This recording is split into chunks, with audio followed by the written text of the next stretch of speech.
हाँ भाई बच्चों, ऑडियो और वीडियो क्लियर है? सभी बच्चों को दिखाई और सुनाई दे रहा है? क्या सभी बच्चों को दिखाई और सुनाई दे रहा है? बताओ। हाँ, खुश रहो बेटे, खुश रहो।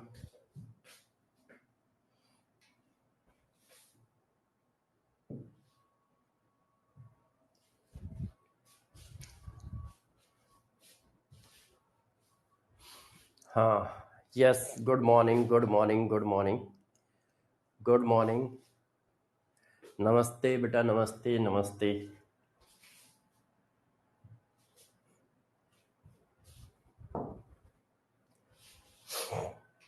हाँ, क्या हाल चाल है सबके?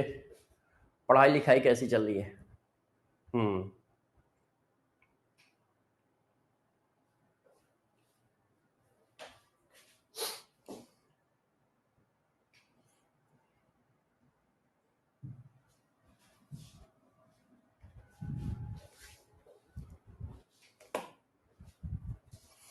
पढ़ाई लिखाई कैसी चल रही है?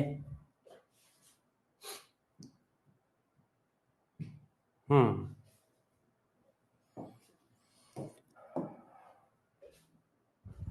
यस, लव कुछ बेटा ठीक है।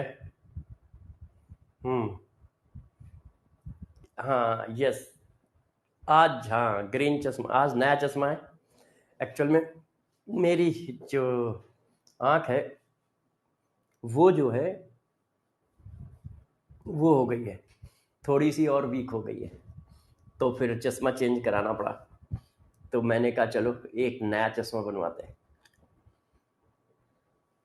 फिर सब लोगों को ये पसंद आया तो मैंने कहा ठीक है, यही बना लेते हैं यार, यही लगा लेते हैं। अपने को क्या है, जो मिलेगा वो लगा लेंगे।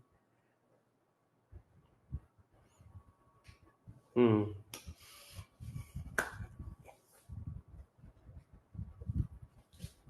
यस।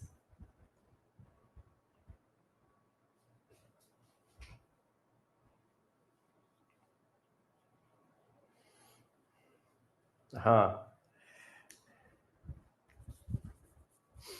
ओके, ठीक है। तो चलो, अब आप लोगों को धीरे से सारी बातें बताते हैं, है ना। लास्ट क्लास में जो पढ़ाया था उसके आगे की बात करेंगे। हाँ, ओके। ओल्ड वाला चश्मा अच्छा था, वो भी चश्मा है मेरे पास, बस उसका विजन और इसके विजन में डिफरेंस है ना। उसका विजन अलग है, इसका अलग है। उसका 1.0 है, इसका 1.25 है। हम्म। यस, ठीक है। तो पढ़ाई की जाए, पढ़ाई की जाए। हम्म। हाँ बेटा, पढ़ाई की जाए। आज इलेक्ट्रोकेमिस्ट्री की या तो आज लास्ट क्लास होगी या कल लास्ट क्लास होगी। इसके बाद एटॉमिक स्ट्रक्चर लास्ट चैप्टर, और फिर ऑर्गेनिक, फिर ऑर्गेनिक। यस, फिर ऑर्गेनिक। हाँ, ठीक है, बिल्कुल सही है, कोई बात नहीं, कर देंगे। तो सभी लोग रेडी हो? तो जल्दी से रेडी हो जाओ। सबसे पहले हम लोग क्या देंगे? सबसे पहले हम देंगे क्वेश्चन, जो हमारा काम है, टीएसडी। तो सभी बच्चे टीएसडी के लिए रेडी हो जाए, लास्ट लेक्चर के टेस्ट के लिए। लास्ट लेक्चर का टेस्ट, लास्ट लेक्चर के टेस्ट के लिए सारे बच्चे रेडी हो जाए। ये आपकी स्क्रीन पर पहला टीएसडी रहा। हाँ, राजपूत बता देंगे। चलो पहले क्वेश्चन करो। ये पहला क्वेश्चन है लास्ट लेक्चर का। When sodium chloride solution is electrolyzed, the gas that is liberated at cathode is। बताओ कौन सी गैस कैथोड पे लिबरेट होगी यदि NaCl की इलेक्ट्रोलिसिस की जाएगी तो। यदि NaCl की इलेक्ट्रोलिसिस की जाएगी तो कौन सी गैस कैथोड पे रिलीज होगी? बताइए। कौन सी गैस कैथोड पे रिलीज होगी यदि NaCl की इलेक्ट्रोलिसिस की जाएगी?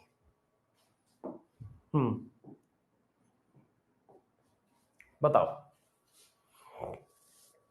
कौन सी गैस कैथोड पे रिलीज होगी यदि NaCl की इलेक्ट्रोलिसिस की जाएगी? तो जब आप NaCl की इलेक्ट्रोलिसिस करते हो तो NaCl की इलेक्ट्रोलिसिस कैसे होती है? ये है इक्वस सॉल्यूशन ऑफ NaCl।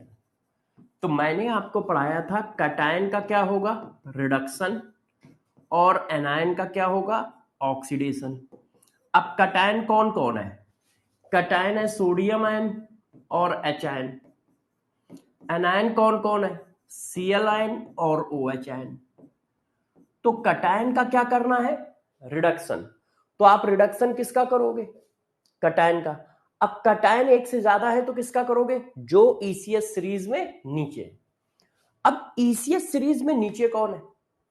तो आपको पता है हाइड्रोजन नीचे है। क्यों? हाई कैप्सूल हमसे लेने सिल्वर का पटियाला आए, इसमें कहीं सोडियम नहीं है। हाई मतलब H, कैप्सूल मतलब कॉपर, हमसे लेने मतलब Hg, सिल्वर मतलब सिल्वर Ag, है ना, पटियाला मतलब Pt, आई मतलब Au। इसमें कहीं सोडियम नहीं है, इसका मतलब सोडियम हाइड्रोजन से ऊपर है, तो जो नीचे है उसका रिडक्शन। तो हाइड्रोजन का रिडक्शन हुआ। अब जब हाइड्रोजन का रिडक्शन होता है तो वो क्या बनाता है? Hydrogen gas. तो ये क्या हो रहा है? कैथोड। क्यों? जहां रिडक्शन होता है उसे कैथोड कहते हैं, जहां पर रिडक्शन होता है उसे कैथोड कहते हैं। उसे क्या कहते हैं? कैथोड कहते हैं। ठीक है। अच्छा, अब एनायन का क्या करना है? एनायन का करना है ऑक्सीडेशन। रूल क्या है? हैलोजन है तो हैलोजन का ऑक्सीडेशन करो, नहीं तो OH आयन का। हैलोजन है तो हैलोजन का ऑक्सीडेशन करो, नहीं तो OH आयन का, है ना। तो हमने OH आयन, हैलोजन है तो हैलोजन का ऑक्सीडेशन करो। ये आ गया, ये देखिए। और ये कहां है? ऑक्सीडेशन हो रहा है तो एनोड, ऑक्सीडेशन हो रहा है तो एनोड। हाँ, एक्वस कहां लिखा है बेटा? जब सॉल्यूशन में कुछ ना लिखे तो हमेशा एक्वस ही मानना है। जब एक्वस नहीं होगा तो ऐसे लिखेगा, मोल्टन NaCl, फ्यूज्ड NaCl, ऐसे लिखेगा। इक्वस NaCl लिख रहा है या सिर्फ NaCl लिख रहा है तो इक्वस NaCl माना जाएगा, है ना। जैसे इसमें देखो कहीं इक्वस नहीं लिखा, मगर ये सोल्यूशन है तो वाटर के साथ ही सोल्यूशन है। क्यों? क्योंकि हमारा यूनिवर्सल सॉल्वेंट वाटर है। जब कोई सॉल्वेंट मेंशन नहीं है तो फिर वाटर लेना है, जब कोई सॉल्वेंट मेंशन नहीं है तो फिर वाटर लेना है। अब पूछा क्या है? The gas that is liberated at cathode. तो कैथोड पे हाइड्रोजन गैस है, एनोड पे क्लोरीन गैस है।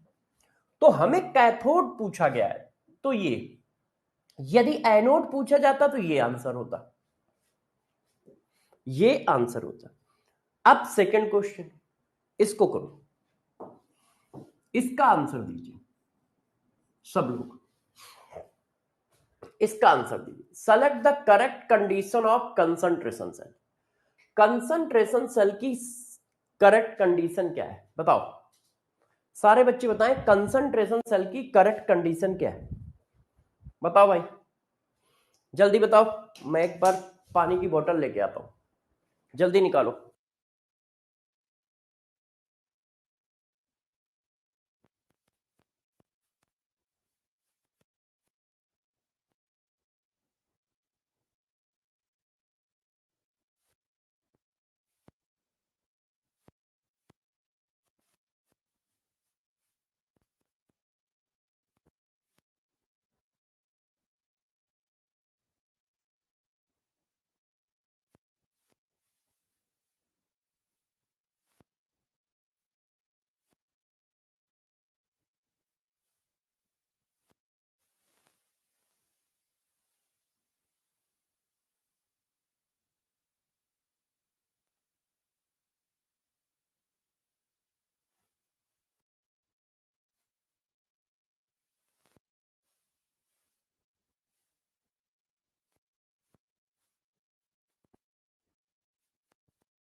यदि कोई कंसंट्रेशन सेल है तो कंसंट्रेशन सेल का क्या होता है, कंसंट्रेशन सेल का ई सेल स्टैंडर्ड 0 होता है।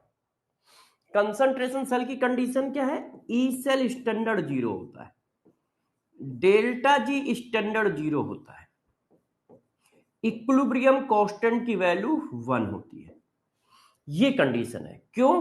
क्योंकि delta G standard equal to होता है minus R T L N equilibrium. Log X equal to 0 तो X equal to 1, log X equal to 0 तो एक्स इक्वल टू 1। ये देखो एटॉमिक स्ट्रक्चर बेटा कल या परसों से चालू होगा, एटॉमिक स्ट्रक्चर कल या परसों से चालू होगा। अब बताइए दो में से किसके कितने सही है, दो में से किसके कितने सही है?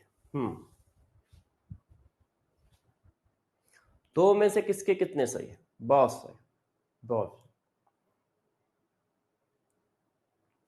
Very good very good very good, बहुत सही। हाँ वेरी गुड बच्चों, वेरी गुड, बहुत सही।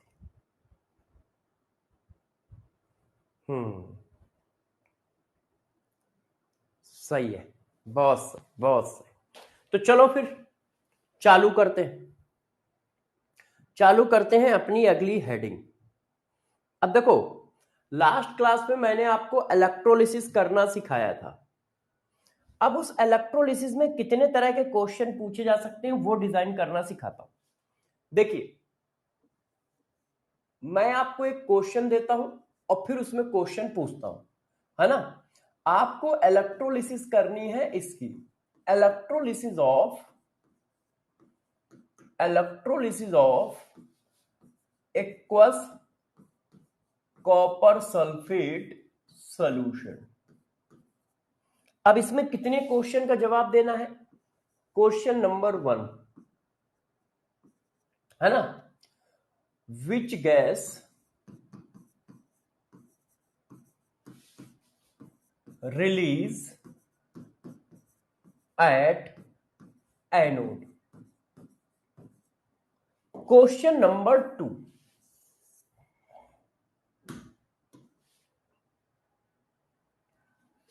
क्वेश्चन नंबर 2 क्या है, विच gas release at cathode. Question number 3, ठीक है, question number 3, concentration of copper ion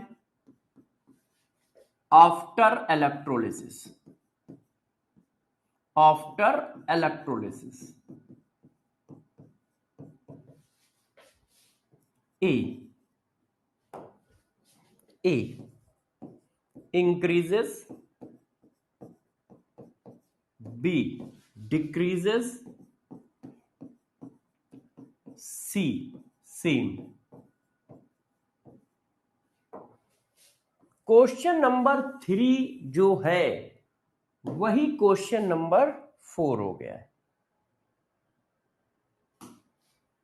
कैसे? ऐसे देखिए, question number 4, concentration of sulphate ion after electrolysis. Question number 5, pH of solution after electrolysis increases electrolysis, electrolysis after electrolysis है, electrolyte नहीं है, after electrolysis A increases, B decreases, C remain same। जो है वही रहेगा।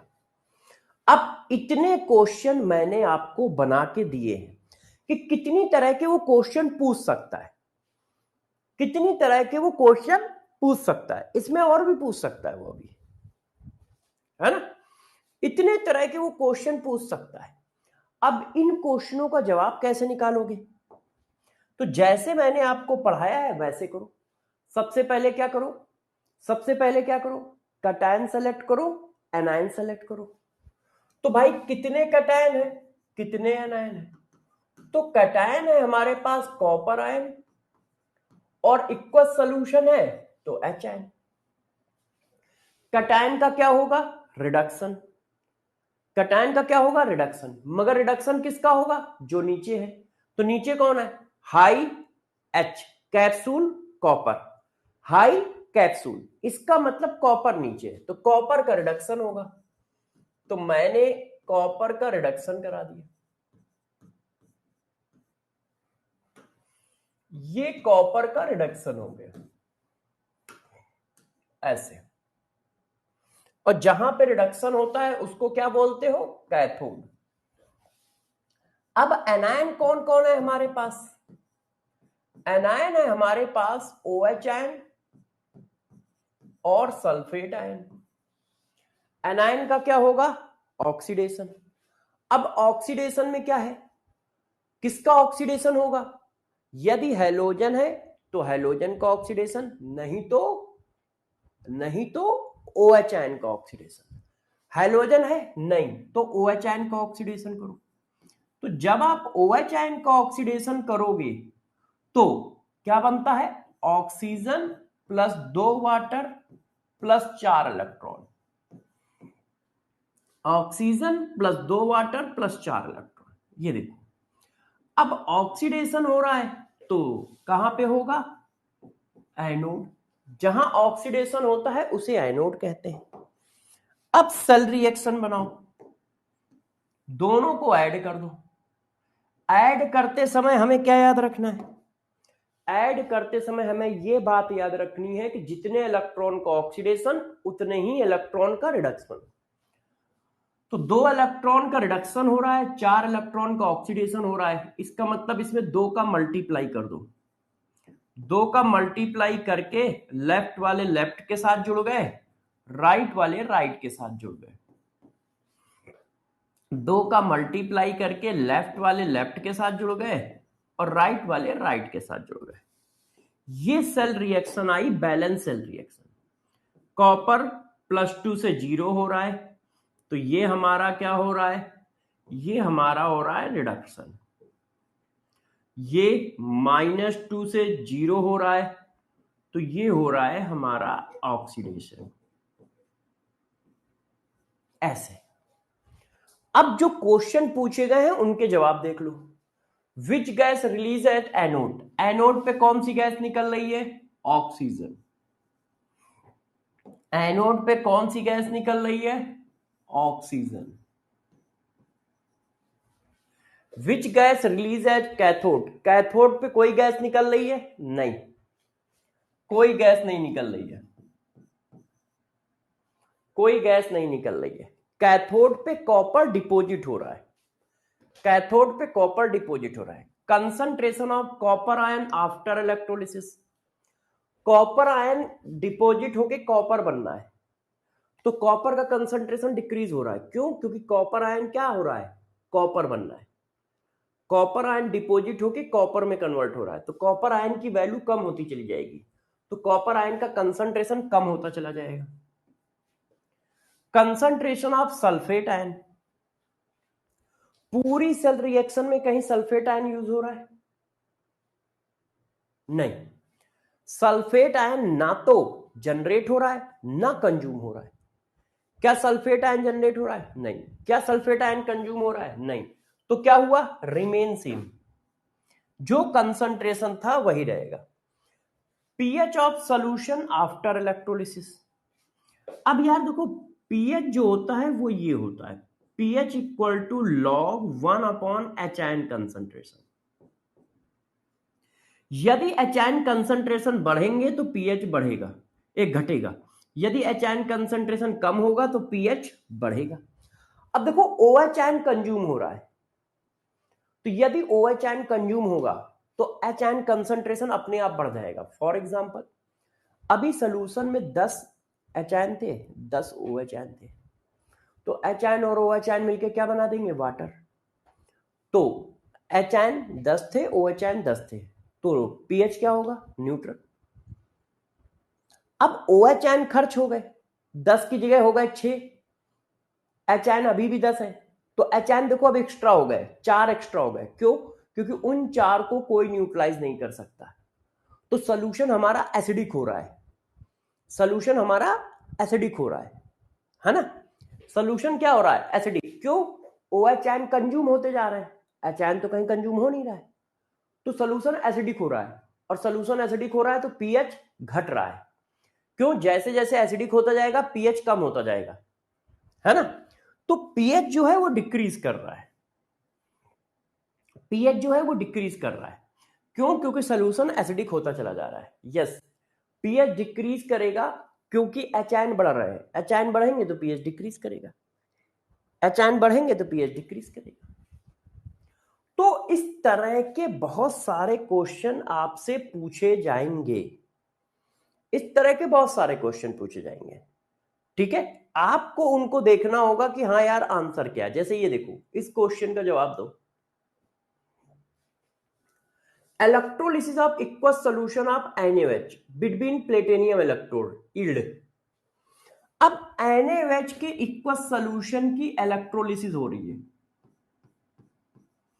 अब पूछ रहा है बताओ क्या क्या होगा। चेक करो, electrolysis of aqueous solution of NaOH between platinum electrode. तो अब बताइए क्या क्या आंसर आएगा, सब लोग बताओ क्या होगा। तो भाई कैटायन कौन कौन है? कैटायन है सोडियम आयन और H आयन। नीचे कौन है? H आयन है, तो जब H आयन नीचे है तो H आयन का रिडक्शन होगा, H आयन का रिडक्शन हुआ तो हाइड्रोजन गैस निकली। ये कहां पे हुआ? कैथोड पे। एनायन कौन कौन है? सिर्फ OH आयन है, और कोई एनायन है ही नहीं। वाटर में भी OH आयन और NaOH में भी OH आयन, तो जब सिर्फ एक ही आयन है तो उसी का ऑक्सीडेशन होगा, और जब उसका ऑक्सीडेशन होगा तो क्या होगा? OH आयन के ऑक्सीडेशन में oxygen gas 2 water 4 electron, oxygen gas 2 water 4 electron. ये देखो, तो क्या होगा? Hydrogen gas at cathode only? नहीं। Oxygen gas at anode only? नहीं। Hydrogen gas at cathode, oxygen gas at anode. ये उल्टा लिखा है, कैथोड पे हाइड्रोजन गैस निकल रही है, एनोड पे ऑक्सीजन गैस निकल रही है? तो इस तरह के क्वेश्चन पूछे जाएंगे। अब मान लो आपसे किसी ने पूछ दिया कितनी गैस निकल रही है, कितना कॉपर डिपॉजिट हो रहा है, अब खेल आ गया अमाउंट पे। रिएक्शन ये बताती है कि कौन सी गैस निकल रही है, कितनी निकल रही है रिएक्शन नहीं बताती है। देखो हमें ये पता चल गया कि हाइड्रोजन गैस कैथोड पे निकलेगी, कितनी निकल रही है क्या बता रहा है? बताओ। नहीं, हमें ये पता चल गया कि ऑक्सीजन गैस एनोड पे निकलेगी, कितनी निकल रही है क्या बता रहा है? नहीं। तो अमाउंट की एनालिसिस कैसे की जाए? तो अमाउंट की एनालिसिस करने के लिए आता है बच्चों क्या? Faraday's law. ये क्या बताते हैं? ये अमाउंट की एनालिसिस करते हैं। इनका काम क्या है? ये क्या एनालाइज करते हैं? तो ये बच्चों क्या बताएंगे? ये करते हैं क्वांटिटेटिव, क्या? Quantitative, quantitative analysis, analysis of electrolysis. Faraday law क्या करता है? क्वांटिटेटिव एनालिसिस करता है। कि कौन सी गैस कितनी निकली, कौन सा कॉपर कितना डिपॉजिट हुआ, इन सब की एनालिसिस फराडे लॉ करता है। तो फराडे के बच्चों दो लॉ है। क्या पहला क्या है, गौर सुनो, first law of Faraday, first law of Faraday. First law क्या है, कोई बच्चा बताएगा, कोई बच्चा बताएगा फर्स्ट लॉ क्या है? देखो फर्स्ट लॉ क्या होता है, फर्स्ट लॉ क्या है जरा बताओ। देखो इन्होंने क्या बताया, जो डिपॉजिट मास है, डिपॉजिट मास या फिर release gas, release gas amount, amount deposit mass या release gas amount is directly proportional, is directly proportional, proportional to actual charge, to actual charge, actual charge। जो एक्चुअल चार्ज सप्लाई किया जाएगा, जो actual charge supply किया जाएगा, पास किया जाएगा, उसके डायरेक्टली प्रोपोर्शनल है, directly proportional to actual charge pass into the electrolysis process, into electrolysis process। Electrolysis process में जो चार्ज आप सप्लाई कर रहे होगे, जो चार्ज आप सप्लाई कर रहे होगे उसके डायरेक्टली प्रोपोर्शनल होगा।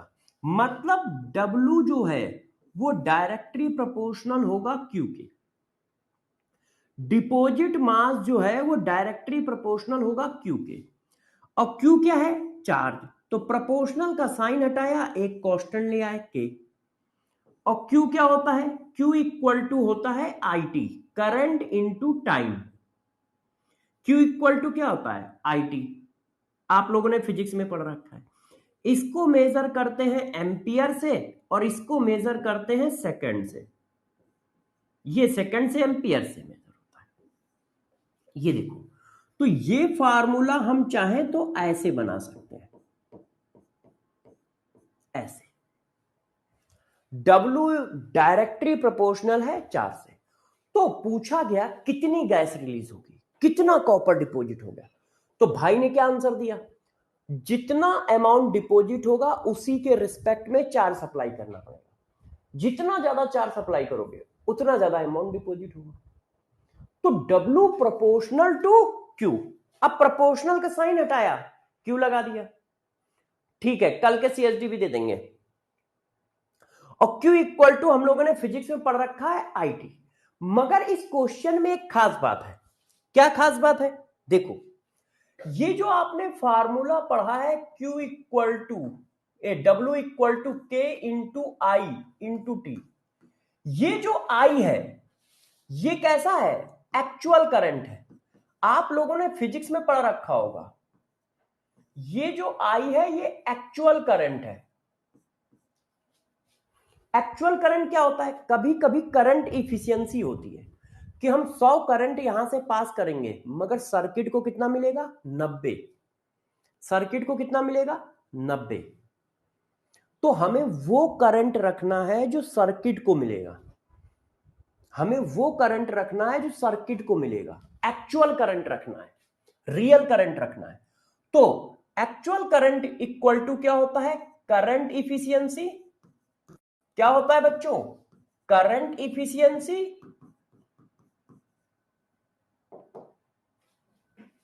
Current efficiency into current pass, जो करंट आपने पास किया है इनटू करंट इफिशियंसी, है ना। एक्चुअल करंट इक्वल टू ये होता है डिवाइडेड बाय 100, परसेंटेज में दिया है तो डिवाइडेड बाय 100। एक्चुअल करंट यहां पे रखना है, ए एक्चुअल है, ये एक्चुअल करंट है, ध्यान रखना। एक्चुअल करंट, जो करंट सर्किट में जाएगा, देखो दोनों में डिफरेंस क्या है। करंट पास का मतलब क्या है, वो करंट जो आप सप्लाई कर रहे हो, वो करंट मतलब आई वो करंट जो आप पास करते हो,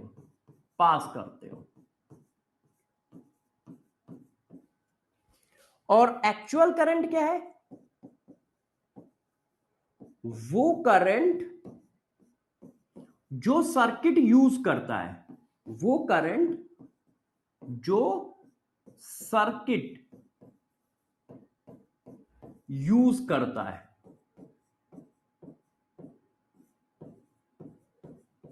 मतलब गौर से समझिए, ठीक है। ये पेन है, ये पेन 70 रुपए का है, मैंने 100 रुपए अर्जुन के दिए, तो कितने रुपए पास हुए पेन के लिए, 100 रुपए। अर्जुन ने पेन खरीदा 70 रुपए का, तो कितने रुपए यूजफुल है, 70 रुपए, 30 रुपए क्या हुए, खा गए। तो इफिशियंसी ऑफ प्रोसेस कितना है, 70%, 30 रुपए निकल गए। हाँ, I actual upon I initial into 100 लिख दो, बात एक ही है। अभिषेक, बात एक ही है। अभिषेक कह रहा है सर हम इसको ऐसे लिख सकते हैं कि करंट इफिशियंसी इक्वल टू, तो मैंने कहा लिख सकते हो current efficiency equal to I actual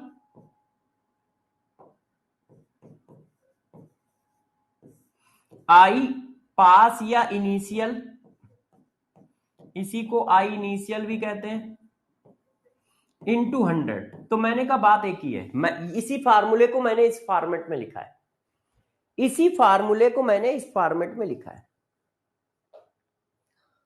समझ गए ना। तो आपने सर्किट को 2 एंपियर का करंट दिया, मगर सर्किट ने यूज किया 1.5 एंपियर, तो करंट इफिशियंसी बनी जाके 1.5 डिवाइडेड बाई 2 इंटू 100।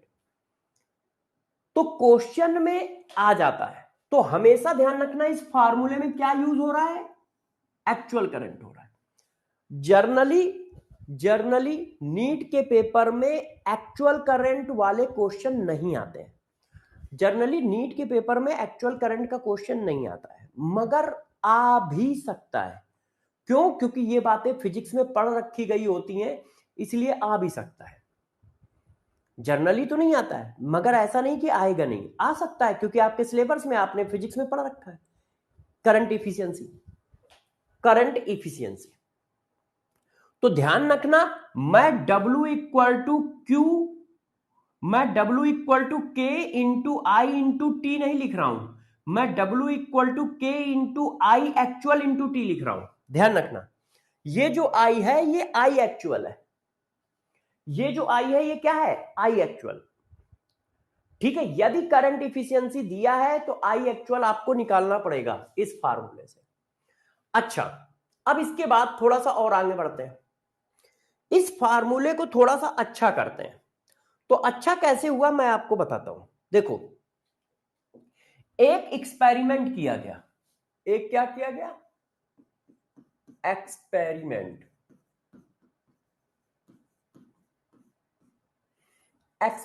क्या किया गया मैं बताता हूं।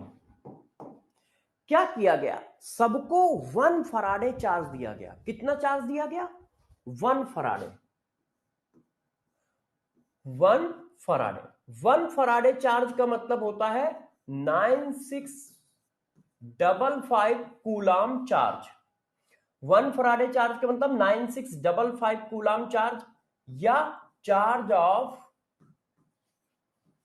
Of 1 mole electron, 1 mole electron का charge in coulomb. Faraday charge की यूनिट है, कूलाम चार्ज की यूनिट है, ESU चार्ज की यूनिट है। यहां पर चार्ज की यूनिट हम क्या यूज कर रहे हैं, फराडे यूज कर रहे हैं। फराडे क्या है? फराडे क्या है? चार्ज की यूनिट, यूनिट ऑफ चार्ज। हम जनरली ये यूज करते हैं। तो यदि मैं 1 फराडे चार्ज सप्लाई करूंगा, यदि मैं क्या करता हूं, 1 फराडे चार्ज पास करता हूं, यदि मैं 1 फराडे चार्ज पास करता हूं, ठीक है, 1 Faraday charge pass through electrolysis process, electrolysis process, यदि मैं 1 फराडे चार्ज पास करूंगा तो ऑलवेज 1 ग्राम इक्विवेलेंट, गौर सुनो, तो always 1 gram equivalent, 1 gram equivalent mass deposit होगा, मास डिपॉजिट होगा, या फिर 1 ग्राम इक्विवेलेंट गैस रिलीज होगी, 1 gram equivalent volume of gas release eight STP. ये देखो, इनका कहना है कि यदि आपने 1 फराडे चार्ज सप्लाई कर दिया सर्किट को, यदि आपने 1 फराडे चार्ज सप्लाई कर दिया तो हमेशा 1 ग्राम इक्विवेलेंट डिपॉजिट होगा मास का। ग्राम इक्विवेलेंट क्या होता है? जैसे मोल होता है, मोल 1 मोल, वैसे ही 1 ग्राम इक्विवेलेंट होता है। मोल भी एक नंबर है, ग्राम इक्विवेलेंट भी एक नंबर है। तो इनका कहना है कि यदि आपने 1 फराडे चार्ज सप्लाई कर दिया तो हमेशा 1 ग्राम इक्विवेलेंट मास डिपॉजिट होगा या 1 ग्राम इक्विवेलेंट वॉल्यूम रिलीज होगा। ये एक्सपेरिमेंटली कर करके देखा गया है। जैसे मैंने कॉपर के इलेक्ट्रोलिसिस में पास कराया तो 1 ग्राम इक्विवेलेंट कॉपर डिपॉजिट हुआ, सिल्वर में कराया तो 1 ग्राम इक्विवेलेंट सिल्वर डिपॉजिट हुआ, एल्युमिनियम में कराया तो 1 ग्राम इक्विवेलेंट एल्युमिनियम डिपॉजिट हुआ। तो इसको एज ए लॉ बना दिया गया, मतलब एज ए रूल बना दिया गया, इसको एज ए रूल बना दिया गया कि यदि कहीं पर 1 ग्राम इक्विवेलेंट चार्ज सप्लाई करोगे, यदि कहीं पर 1 ग्राम, यदि कहीं पर 1 फराडे चार्ज सप्लाई करोगे तो हमेशा 1 ग्राम इक्विवेलेंट डिपॉजिट होगा या 1 gram equivalent volume of gas release होगी एसटीपी पर। तो हम लोगों ने कहा ठीक है। अब गौर से देखिए, हमारा ये फार्मूला था, ये देखो, यदि मैं चार्ज की वैल्यू 1 फराडे रख दूं तो बताओ W की वैल्यू क्या आएगी? यदि मैं चार्ज की वैल्यू 1 फराडे रख दूं, 1 फराडे का मतलब इतने कूलाम रख दूं, तो W की वैल्यू क्या आएगी? जब आप इतना चार्ज सप्लाई करोगे तो कितना मास डिपॉजिट होगा? 1 ग्राम इक्विवेलेंट। कितना मास डिपॉजिट होगा? 1 ग्राम इक्विवेलेंट। तो देखो, हमने इतना चार्ज सप्लाई कर दिया, तो जब आपने इतना चार्ज सप्लाई कर दिया तो W की जगह 1 ग्राम आ गया, W की जगह कितना आ गया? 1 ग्राम इक्विवेलेंट, और Q की जगह कितना आ गया? 1 फराडे। तो K की वैल्यू निकल के आ गई 1/1 फराडे।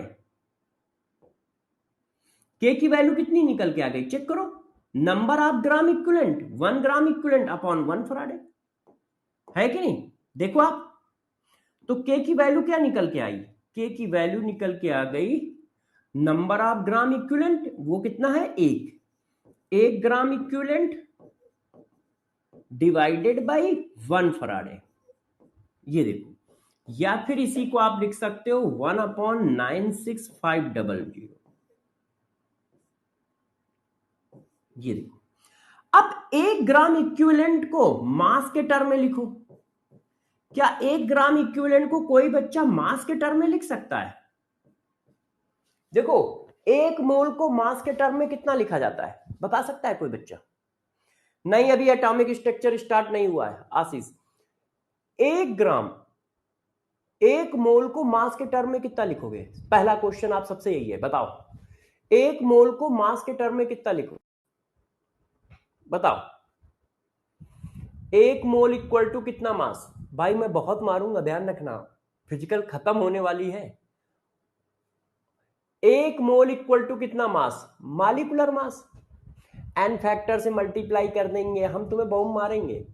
एन फैक्टर से मल्टीप्लाई थोड़ी करना है। एक मोल में कितना मास होता है? मोल को मास बनाने के लिए क्या करते हैं? मॉलिक्यूलर वेट का मल्टीप्लाई। मोल को मास बनाने के लिए क्या करते हैं? मॉलिक्यूलर वेट का मल्टीप्लाई। तो एक मोल में मॉलिक्यूलर वेट का मल्टीप्लाई करोगे तो मॉलिक्यूलर वेट इन ग्राम आएगा। एक मोल में कितना मास होता है? जितना उसका मॉलिक्यूलर वेट होता है, जितना उसका मॉलिक्यूलर वेट होता है। तो इसी तरह से एक ग्राम इक्विवेलेंट में कितना मास होगा? जितना उसका इक्विवेलेंट वेट होता है, जितना उसका इक्विवेलेंट वेट होता है। यार तुम लोग भूल गए हो, मुझे बताना पड़ेगा, बहुत गंदी बात है भाई। मोल इक्वल टू होता है मास अपॉन मॉलिक्यूलर मास। आप कह रहे हो एक मोल में कितना मास, तो मोल की जगह एक रख दिया, तो एक मोल में कितना मास है? जरा देखो कितना मास है? मॉलिक्यूलर मास के बराबर है? अब इसी तरह नंबर ऑफ ग्राम इक्विवेलेंट बताओ। नंबर ऑफ ग्राम इक्विवेलेंट का फार्मूला क्या है? Mass, mass upon equivalent mass, mass upon equivalent weight. अब नंबर ऑफ ग्राम इक्विवेलेंट कितने हैं? एक। तो एक ग्राम इक्विवेलेंट में कितना मास होता है? निकाल लो। एक ग्राम इक्विवेलेंट में कितना मास आया? इक्विवेलेंट मास, इक्विवेलेंट वेट इन ग्राम। ये देखो इक्विवेलेंट वेट इन ग्राम। तो इसका मतलब ये देखो एक ग्राम इक्विवेलेंट लिखा है, तो एक ग्राम इक्विवेलेंट की जगह क्या डाल सकते हो? ग्राम में क्या डाल सकते हो? एक ग्राम इक्विवेलेंट की जगह डाल सकते हो ई, इक्विवेलेंट वेट, और 96500। अब देखो मैंने क्या किया है, मैं थोड़ा समझा देता हूं, क्योंकि आधे से ज्यादा बच्चों को ये समझ में नहीं आया होगा कि सर ने ये कैसे कर दिया। देखिए आपने Q की वैल्यू 1 फराड डाली, W की वैल्यू 1 ग्राम इक्विवेलेंट डाला, तो ये आया। एक फराडे को मैंने कूलाम में कन्वर्ट कर दिया, तो 96500 आ गया। इसी तरह एक ग्राम इक्विवेलेंट को मास में कन्वर्ट कर दिया, तो एक ग्राम इक्विवेलेंट का मास क्या होता है? इक्विवेलेंट वेट इन ग्राम। तो दोनों को मैंने कन्वर्ट कर दिया, एक फराडे को चार्ज में कन्वर्ट कर दिया, कूलाम में कन्वर्ट कर दिया, एक ग्राम इक्विवेलेंट को मास में कन्वर्ट कर दिया। तो Q की वैल्यू, K की वैल्यू इतनी निकल आई। अब इस K की वैल्यू को जाके मैंने वहां उठा के डाल दिया। देखो K की वैल्यू को जाके मैंने इस फार्मूले में डाल दिया, इस फार्मूले में डाल दिया। K को कहा जाता है इलेक्ट्रोकेमिकल कांस्टेंट, इलेक्ट्रोकेमिकल कांस्टेंट। और इसकी वैल्यू हमें मिल गई, तो मैंने इसकी वैल्यू जाके डाल दी। कितनी वैल्यू मिली? Equivalent weight divided by 96500, I actual into T. अच्छा मैं इसको ऐसे लिख लूं तो,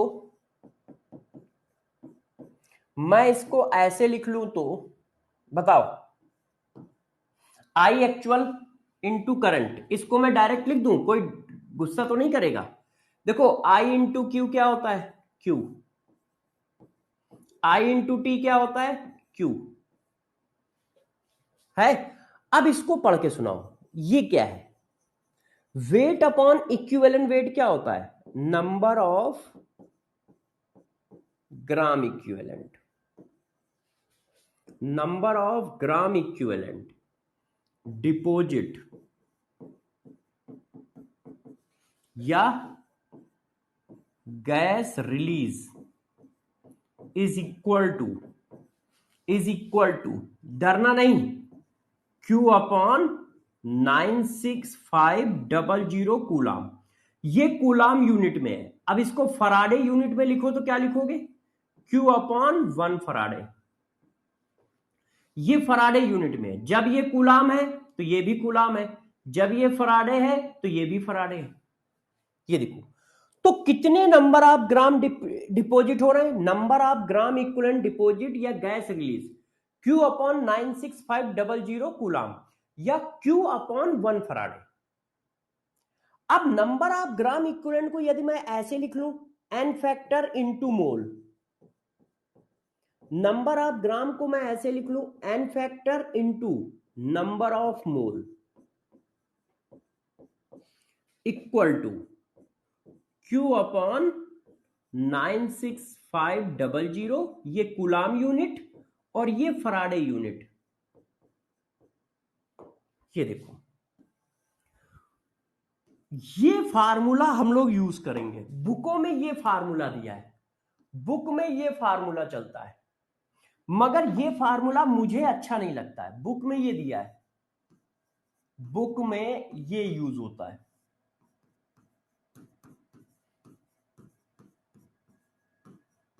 मगर बच्चों हम लोग क्या यूज करेंगे? ये वाला यूज करेंगे। ऐसा क्यों बताऊंगा, अभी बताता हूं। हम लोग क्या करेंगे? ये यूज करेंगे। ऐसा क्यों है मैं आपको समझाता हूं। पहली बात, इसमें देखो लिखा क्या है, नंबर ऑफ मोल। मोल निकालना आप बचपन से जानते हो। एन फैक्टर जो यहां यूज होने वाला है, बहुत सिंपल एन फैक्टर यूज होने वाला है, वो मैं अभी आपको बता दूंगा। तो इस फार्मूले में इक्विवेलेंट वेट नहीं है, और इक्विवेलेंट वेट नहीं है तो हम लोग खुश हैं, क्योंकि मोल हर चैप्टर में निकालना सीखा है। इक्विवेलेंट वेट निकालना सिर्फ एक चैप्टर में सीखा है, रेडॉक्स टाइट्रेशन में सीखा है। तो जो काम हम डेली करते हैं, यदि वो काम करेंगे तो इफिशियंसी ज्यादा होगी। जो काम हम साल में एक बार करते हैं, यदि मैं उस काम को करूंगा तो इफिशियंसी कम होगी। इस वजह से मैं इस वाले फार्मूले को यूज नहीं करता, मैं इसको यूज करता हूं, N factor into mole equal to Q upon 96500। यदि Q की यूनिट कूलाम है तो ये वाला लगाओ, Q की यूनिट फराडे है तो ये वाला लगाओ। अब इसमें एन फैक्टर का रोल आ रहा है। देखो मैंने इतना सारा पढ़ाया है, इसमें कोई यूजफुल चीज नहीं है। यूजफुल चीज सिर्फ दो है, एक ये और एक ये फार्मूला। मगर ये फार्मूला प्रूफ कैसे होता है ये मैंने दिखाया है। तो आपको सिर्फ ये ध्यान रखना है, क्या? Number of mole into N factor equal to Q upon 96500 या Q अपॉन 1 फराडे। अब मैं इस चीज को थोड़ा CSD में लिख देता हूं, इस चीज को मैं CSD में लिख देता हूं, क्योंकि इसके बाद हमें इसके क्वेश्चन करने हैं, देखो CSD, सबसे पहले CSD देता हूं इलेक्ट्रोलिसिस की। तो इलेक्ट्रोलिसिस की CSD कल नहीं दी थी तो आज दे देता हूं, ठीक है? तो इलेक्ट्रोलिसिस कैसे करोगे?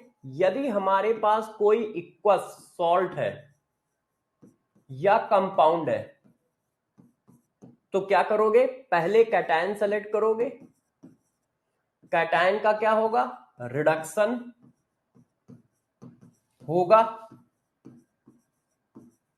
और किसका रिडक्शन होगा? जो ECH सीरीज में नीचे है ना, रिडक्शन उसका होगा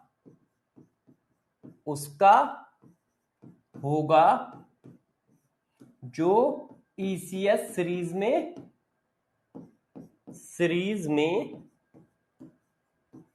नीचे है।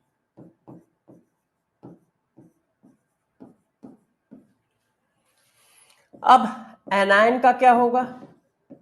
एनायन का ऑक्सीडेशन होगा, एनायन का ऑक्सीडेशन होगा। किसका ऑक्सीडेशन होगा? जो, ठीक है, यदि हैलोजन है तो हैलोजन का, नहीं तो OHN का। यदि हैलोजन है तो हैलोजन का, नहीं तो OH आयन का ऑक्सीडेशन होगा। ये हो गई बात इलेक्ट्रोलिसिस की, कि हाँ भाई इलेक्ट्रोलिसिस किसी इक्वस सॉल्यूशन की करोगे तो कैसे करोगे और उसमें क्या क्या पॉइंट बनेंगे। अब इसके बाद अगला पॉइंट हमारा क्या आता है, अगला पॉइंट आता है फैराडे लॉ। Faraday's law. अब इनका फर्स्ट लॉ क्या है, इनका फर्स्ट लॉ है कि जो डिपॉजिट मास है वो एक्चुअल चार्ज के डायरेक्टली प्रोपोर्शनल होगा। एक्चुअल चार्ज जो सप्लाई किया गया है, और वो कितना निकल के आता है, वो निकल के आता है W equal to equivalent weight upon 96500 I actual into T. ये फार्मूला निकल के आता है डिपॉजिट मास का। हाँ, जो नीचे है मतलब ईसीएस सीरीज में डाउन द डाउन है, अपनी वाली ईसीएस सीरीज, एनसीईआरटी वाली नहीं। ये देखिए, और यहां पर ही हम लोगों ने एक प्रूफ किया है कि यदि हम 1 फराडे चार्ज सप्लाई करेंगे, 1 फराडे चार्ज का मतलब होता है 96500 कूलाम चार्ज सप्लाई करेंगे, तो ऑलवेज 1 ग्राम इक्विवेलेंट 1 ग्राम इक्विवेलेंट डिपॉजिट होगा, 1 ग्राम इक्विवेलेंट मास डिपॉजिट होगा, डिपॉजिट होगा या गैस रिलीज होगी, गैस रिलीज होगी। ये देखो, ये भी हम लोगों ने सीखा है, मगर हम यूज करेंगे ये वाला formula, N factor into number of mole equal to Q upon 96500 जब यूनिट कूलाम होगी, और यदि यूनिट फराडे है तो ये, यदि यूनिट फराडे है तो ये।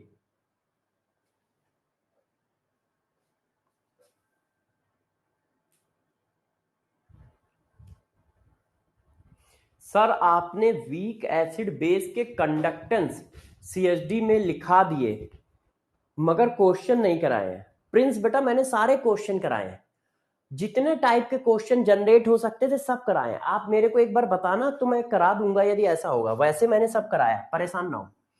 अब बात आती है एन फैक्टर क्या होगा, तो गौर से देखो यार, डिपॉजिट क्या होता है, मेटल होता है भाई, डिपॉजिट क्या होगा, मेटल, और मेटल क्या है, कैटायन, तो एन फैक्टर ऑफ कैटायन की जरूरत पड़ेगी। और एन फैक्टर ऑफ कैटायन क्या होता है, चार्ज ऑफ कैटायन, कैटायन के ऊपर जो चार्ज है, चार्ज ऑफ कैटायन। मान लो कॉपर डिपॉजिट हो रहा है, तो कॉपर का एन फैक्टर क्या है, 2, क्यों, चार्ज 2 है। मान लो सिल्वर डिपॉजिट हो रहा है, तो सिल्वर का एन फैक्टर क्या है, 1, क्योंकि चार्ज 1 है। मान लो एल्युमिनियम डिपॉजिट हो रहा है, तो एल्युमिनियम का एन फैक्टर क्या है, 3, क्योंकि चार्ज 3 है। मान लो जर्कोनियम डिपॉजिट हो रहा है, तो जर्कोनियम के ऊपर चार्ज कितना है, 4, तो एन फैक्टर 4 है। तो यार मेटल डिपॉजिट होगा तो मेटल के ऊपर का चार्ज देख के बता दोगे तुम, तो मेटल के ऊपर का चार्ज निकालना कोई बड़ी बात तो है नहीं, क्योंकि जो डिपॉजिट होगा उसके ऊपर का एन फैक्टर लिखोगे। तो कैटायन डिपॉजिट हुआ। अब मान लो गैस रिलीज हो रही है, तो गैस रिलीज हो रही है तो एन फैक्टर क्या निकालोगे, तो गैस रिलीज हो ही नहीं सकती है, सिर्फ 3 ही गैस रिलीज हो सकती है, या तो हाइड्रोजन या ऑक्सीजन या हेलोजन, और कोई गैस ही नहीं रिलीज हो सकती है। क्यों, क्योंकि तुमने कहा हेलोजन है तो हेलोजन का ऑक्सीडेशन करो, नहीं तो OH आयन का करो। तो जब तुम OH आयन का ऑक्सीडेशन करोगे तो O2 गैस निकलेगी, O2 गैस निकलेगी। गैस मीनिंग, अरे बेटा अच्छा ये गैस, गैस क्या लिखा है?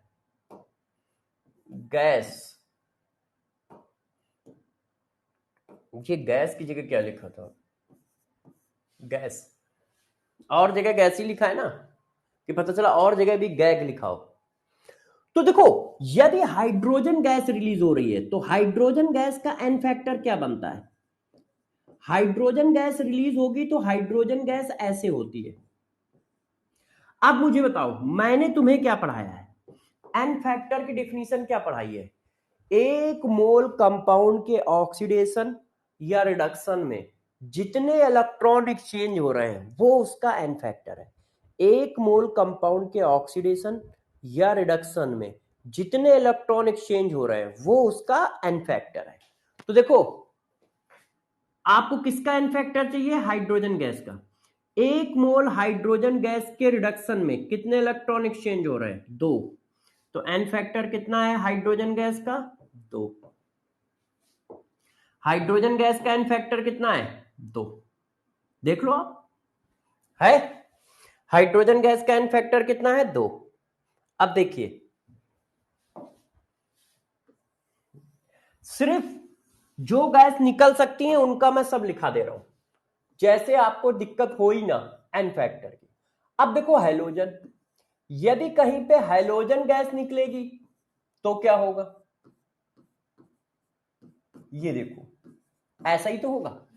अब एक मोल हाइड्रोजन गैस के ऑक्सीडेशन में कितने इलेक्ट्रॉन एक्सचेंज हो रहे हैं? 2। तो N factor of hydrogen gas क्या होगा? एक मोल, एक मोल, एक मोल हाइड्रोजन के ऑक्सीडेशन में कितने इलेक्ट्रॉन एक्सचेंज हो रहे हैं? 2। तो एन फैक्टर ऑफ हाइड्रोजन कितना होगा? 2। अब OH आयन मान लो कहीं ऑक्सीडेशन कर रहा है तो ये है, अब फिर बैलेंस है और फिर इलेक्ट्रॉन। एक मोल ऑक्सीजन, एक मोल ऑक्सीजन के ऑक्सीडेशन में कितने इलेक्ट्रॉन एक्सचेंज हो रहे हैं? 4। तो N factor of oxygen gas कितना है? N factor of oxygen gas कितना है? 4। सिर्फ यही गैस निकल सकती है, या तो हैलोजन या ऑक्सीजन या हाइड्रोजन, बस। या तो हैलोजन या ऑक्सीजन या हाइड्रोजन, बस। हाइड्रोजन हैलोजन का 2, ऑक्सीजन का 4। Hydrogen 2, halogen 2, oxygen 4। बाकी जो एन फैक्टर रखोगे कैटायन के ऊपर का चार्ज, वो आपको देख के ही पता चल जाएगा, वो आपको देखते ही पता चल जाएगा। अब बच्चों ने कहा कि क्वेश्चन आएंगे कैसे, ये तो बताओ। आपने कॉन्सेप्ट सारा पढ़ा दिया है फर्स्ट लॉ का, तो आप फर्स्ट लॉ के क्वेश्चन बताओ कि किस तरह के क्वेश्चन पूछ सकता है। तो देखो, सबसे पहला क्वेश्चन मैंने आपके लिए ये लिया, पढ़ो। Consider the following electrolysis: AgNO3, AlCl3, CuSO4, bismuth sulfate. The quantity of electricity needed to electrolyte separated 1 molar solution of these electrolyte will be in Faraday. एक मोलर सॉल्यूशन की इलेक्ट्रोलिसिस में कितने फराडे चार्ज लगेगा, ये कह रहा है। एक मोलर सॉल्यूशन की इलेक्ट्रोलिसिस में कितने फराडे चार्ज लगेगा, ये कह रहा है। देखो, अब मैं करके दिखाता हूं, पहली बार है। सबका कंसंट्रेशन क्या है? 1 मोलर। ये देखो, इसका कंसंट्रेशन कितना है? 1 मोलर। अब हमें चार्ज निकालना है। हमें क्या निकालना है? चार्ज। हमें क्या निकालना है? Charge. The quantity of electricity needed to electrolyte separated 1 m solution of these electrolysis will be, है ना। अब यहां पर थोड़ा सा क्वेश्चन में एरर है, मैं लिख देता हूं। The quantity of electricity needed to electrolyte separated 1 molar and 1 litre, 1 litre solution of these electrolyte will be। अब देखो हमारा फार्मूला क्या है, गौर से देखो हमारा फार्मूला क्या है, हमारा फार्मूला है N factor into mole equal to Q upon 1 Faraday. क्यों? आपको चार्ज की यूनिट क्या चाहिए, फराडे चाहिए, तो फराडे वाला। अब देखो इसका एन फैक्टर बताओ, कितना सिल्वर डिपॉजिट होगा, सिल्वर के ऊपर चार्ज कितना होता है 1। अब सिल्वर के मोल बताओ m इंटू वी, यदि m इंटू वी करोगे तो क्या आएगा, m इंटू वी करने पे क्या आएगा, मोल आएगा। इसीलिए मैंने कहा कि वहां लीटर मिसिंग है, वहां लीटर मिसिंग है, 1 लीटर भी होगा। तो m इंटू वी किया तो मोल आएगा। मैं डायरेक्ट लिख लूं, रोगे धोगे तो नहीं, मैं डायरेक्ट लिख दूं, रोगे धोगे तो नहीं। ये कैसे किया समझ पाए, नहीं तो मैं लिख के दिखा देता हूं। देखो पहले मैंने क्या लिखा, mole N factor into mole equal to Q upon 1 Faraday. N factor क्या होगा, सिल्वर के ऊपर कितना चार्ज है, +1 एन फैक्टर है। क्यों? क्योंकि डिपॉजिट कौन होगा, सिल्वर होगा ना। अच्छा, अब सिल्वर के मोल कैसे निकाले, m इंटू वी करने से मोल आते हैं, बचपन में पढ़ा है। m इंटू वी करने से मोल आते हैं, बचपन में पढ़ा है। तो जितने मोल AgNO3 के होंगे उतने ही मोल AgIN के होंगे, क्योंकि एक AgNO3 में एक AgIN है। तो मोल ऑफ AgIN 1, तो Q की वैल्यू क्या आ गई, 1 फराडे। तो AgNO3 के लिए कितनी इलेक्ट्रिसिटी सप्लाई करनी पड़ेगी, 1 फराडे। ये गलत हो गया, ये गलत हो गया, ये गलत हो गया, क्योंकि AgNO3 के लिए 1 फराडे आ रहा है, ये आंसर है। अब चलो दूसरा निकालते हैं, सब लोग दूसरा निकालो। बी पार्ट, बी पार्ट कौन है, copper sulphate, 1 molar 1 litre copper sulphate. चलो निकालते हैं कॉपर सल्फेट का। अब मैं डायरेक्ट लिख रहा हूं, इसके ऊपर कितना चार्ज होता है, 2, मोल कितना है 1, m इंटू वी। जो कॉपर सल्फेट का मोल वही कॉपर का मोल, Q अपॉन 1 फराडे। तो Q की वैल्यू कितनी आ गई, 2 फराडे। Q की वैल्यू कितनी आ गई, 2 फराडे। अब C पे आओ, C क्या है, 1 molar 1 litre AlCl3। N factor कितना है, 3, मोल कितने हैं 1, Q कितना है ये, तो Q की वैल्यू कितनी आ गई, 3 फराडे। Q की वैल्यू कितनी आ गई, 3 फराडे। अब हमारा डी, डी देखो कौन है, गौर से देखो डी क्या है, बिस्मथ सल्फेट। मैंने कहा ठीक है। अब एन की वैल्यू कितनी है, अब एन फैक्टर कैसे निकालोगे, बताओ भाई। बिस्मथ सल्फेट का एन फैक्टर मैंने आपको पढ़ाया था कि किसी भी सॉल्ट का एन फैक्टर क्या है, टोटल पॉजिटिव चार्ज या टोटल निगेटिव चार्ज। मैंने आपको कहा था निगेटिव चार्ज काउंट करना इजी है। अब जैसे बहुत सारे बच्चों को यह भी हो सकता है कि बिस्मथ के ऊपर कितना चार्ज होता है हमें नहीं पता है, बिस्मथ के ऊपर कितना चार्ज होता है हमें नहीं पता है। तो यार हम कब कह रहे हैं उसके ऊपर का चार्ज ध्यान रखो। तुम्हें सल्फेट के ऊपर पता है -2 होता है, और कितने सल्फेट लगे हैं, 3, तो 6 हो गया। तो एन फैक्टर क्या हुआ, 6। क्यों, 1 सल्फेट पे 2, 3 सल्फेट पे 6। अब गौर से देखना, अभी यहां खेल है, अभी यहां पे खेल है। m इंटू वी किया तो मोल किसके आए, मोल किसके आए, मॉलिक्यूल के। तो उसमें बिस्मथ के मोल कितने होंगे, डबल। तो मोल की वैल्यू यहां पे 2 आएगी, मोल की वैल्यू यहां पे 2 आएगी भाई। यदि ये m लिखा है, यदि ये m लिखा है और 1 लीटर लिखा है, तो m इंटू वी करने से मोल आते हैं। मोल किसके आएंगे, सॉल्ट के। और हमें मोल किसके रखने हैं, आयन के, कटायन के रखने हैं। कटायन डिपॉजिट हो रहा है, कोई सॉल्ट थोड़ी डिपॉजिट हो रहा है। तो m इंटू वी करोगे तो 1 आया, मगर बिस्मथ क्या है, एक मॉलिक्यूल में 2 बिस्मथ है, तो 1 मोल में 2 मोल बिस्मथ होंगे। तो इसका आंसर इसमें गलत लिखा है, आंसर 12 फराडे आएगा। आंसर कितना आएगा, 12 फराडे आएगा, यहां पे 6 फराडे लिखा है, इसको सही कर लो।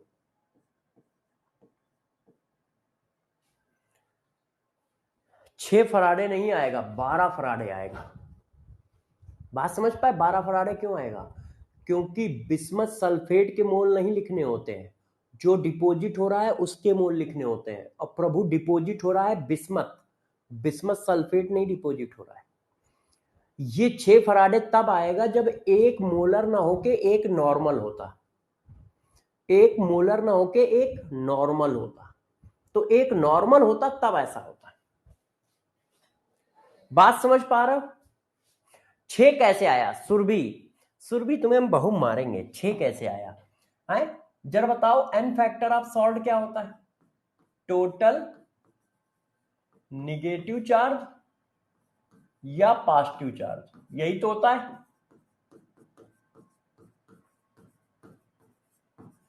अब बताओ, एक सल्फेट पे -2, 3 सल्फेट पे क्या होगा? 6, तो एन फैक्टर 6 आ गया। फार्मूला क्या है? N factor into mole equal to Q upon 1 Faraday. N factor की वैल्यू 6, मोल की वैल्यू 2, क्यू की वैल्यू निकाल, क्यू की वैल्यू निकाल। हिमांशु +3 होगा ना चार्ज? क्या बात है, एक मिनट, एक मिनट। हाँ हाँ, ये हिमांशु ने जो बात बोली है वो सही बोली है। मैंने जल्दी जल्दी में, देखो अब देखो मेरे से क्या गलती हुई, मेरे से क्या गलती हुई, बच्चे सही बोल रहे हैं, मेरे से क्या गलती हुई। एन फैक्टर किसका रखोगे? जो डिपॉजिट होगा, मैंने यही पढ़ाया है ना। एन फैक्टर किसका रखोगे? जो डिपॉजिट होगा। क्या डिपॉजिट सॉल्ट हो रहा है? नहीं, बिस्मथ हो रहा है। तो बिस्मथ के ऊपर का चार्ज +3 है, तो एन फैक्टर मैंने गलत रख रखा है, इसीलिए मेरा आंसर गलत आ रहा है। मैं उसको बोल रहा हूं कि उसने गलत आंसर दिया है, एक्चुअल में गलत आंसर मैंने निकाला है, एक्चुअल में गलत आंसर मैंने निकाला है। एन फैक्टर मैंने गलत रख दिया था, एन फैक्टर मैंने गलत रख दिया था। भाई डिपॉजिट कौन हो रहा है? बिस्मथ आयन, तो बिस्मथ आयन का एन फैक्टर रखोगे, और किसी कैटायन का एन फैक्टर उसके ऊपर का चार्ज होता है। वो मैं गलत झोंक में एक चला गया, मैंने एन फैक्टर रख दिया सॉल्ट का, और जबकि सॉल्ट थोड़ी डिपॉजिट होगा, सिर्फ कैटायन डिपॉजिट होगा। तो ये मेरी मिस्टेक है।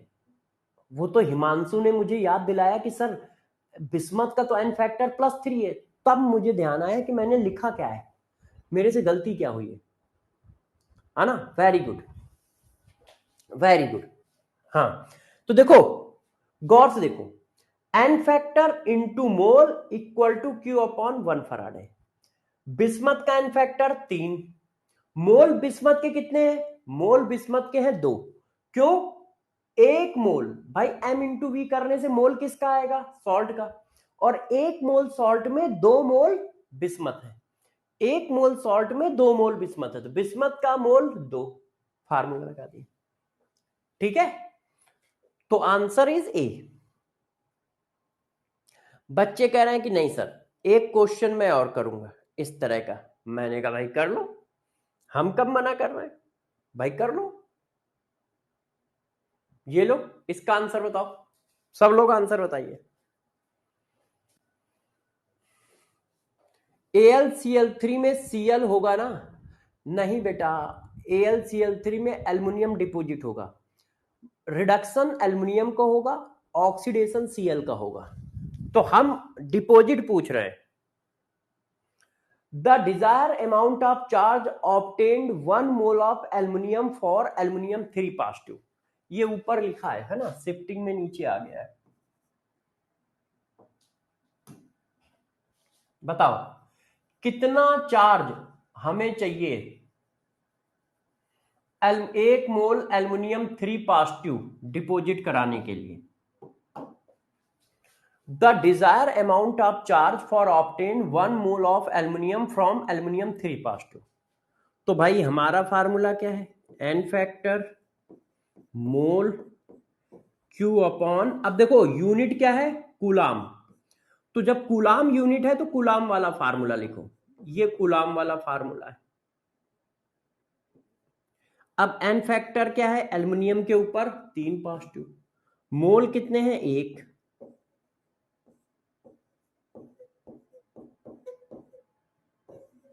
तो Q की वैल्यू कितनी आ गई,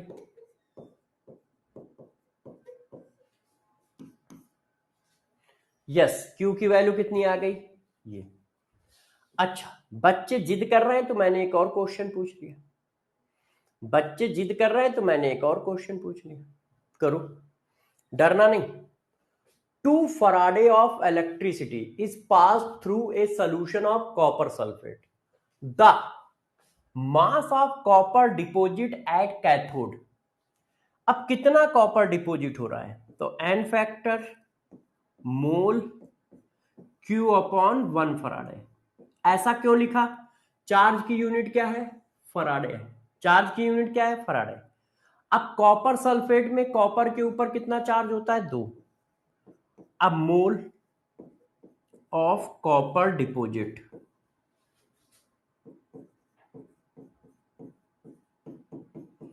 और चार्ज की वैल्यू क्या है 2 फराडे, नीचे क्या है 1 फराडे, तो मोल ऑफ कॉपर डिपोजिट कितने आ गए, 1 आ गया। अब मोल को मास बनाओ, तो मोल को मास बनाने के लिए क्या करते हैं, एटॉमिक वेट का मल्टीप्लाई। एटॉमिक वेट क्या होता है 63.5, एटॉमिक वेट कितना होता है 63.5, तो कितना मास डिपॉजिट होगा 63.5 ग्राम। बस आ गया, आ गया। ये मेंस 2015 का क्वेश्चन है, ये मेंस 2015 का क्वेश्चन है। इसको करो, इसको करो। A solution of nickel nitrate is electrolyte between platinum electrode using 0.1 Faraday of electricity, how many mole of nickel will be deposit at cathode. तो भाई क्या होगा, N factor mole Q equal to 1 Faraday, nickel के ऊपर कितना charge है +2, मोल कितने हैं निकल के 1। पूछ क्या रहा है फिर, हाउ मैनी मोल, अच्छा मोल पूछे गए, वही मैं सोचूं सब कुछ दिया ही तो पूछ क्या रहा है, हाउ मैनी मोल, चार्ज कितना दिया है 0.1 डिवाइडेड बाई 2, तो ये क्या आ गया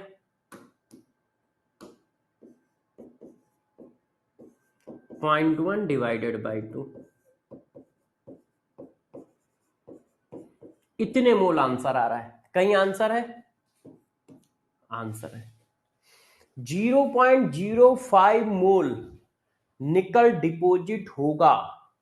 चेक करो 0.05 मोल निकल डिपोजिट होगा, कर लोगे। अब जिद कर रहे हो तो एक क्वेश्चन और करके दिखाओ, जिद कर रहे हो तो एक क्वेश्चन और करके दिखाओ, करो। A certain current deposit 0.5 gram of hydrogen in 2 hours. The amount of copper liberated from a solution of copper sulfate by the same, नहीं अभी ये पढ़ाया नहीं है, ये सेकंड लॉ का क्वेश्चन है, मत करिए, मत करो बच्चों, ये मैंने पढ़ाया नहीं है अभी, रुक जाओ थोड़ी देर के लिए, सब्र करो सब्र। अब बात करते हैं second law. Second law of Faraday क्या होता है, देखो सेकंड लॉ ऑफ फराडे,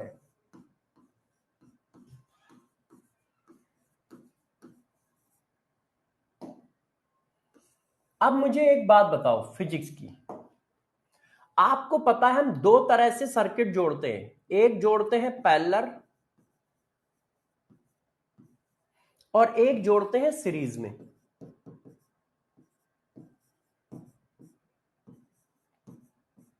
यदि हम पैरेलल में सर्किट को ऐड कर रहे हैं और सीरीज में सर्किट को ऐड कर रहे हैं तो क्या सेम होता है क्या डिफरेंट होता है, बताओ बताओ भाई। यदि हम सर्किट को पैरेलल है तो क्या सेम होगा और सीरीज में है तो क्या सेम होगा, बताओ। सीरीज में Q सेम रहता है और पैरेलल में Q कैसा रहता है, डिफरेंट।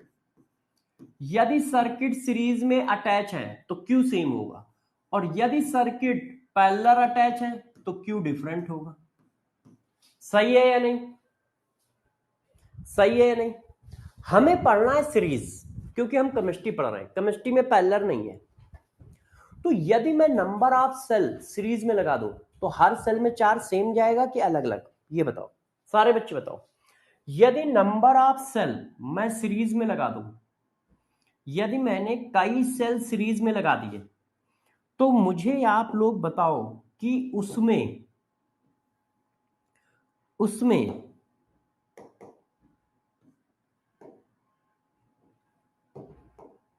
ये देखो, मैं नंबर ऑफ सेल सीरीज में लगा दे रहा हूं, तो आप सभी बच्चे बताएं कि उसमें क्या होगा। ये देखिए, मैं बना दूं पहले।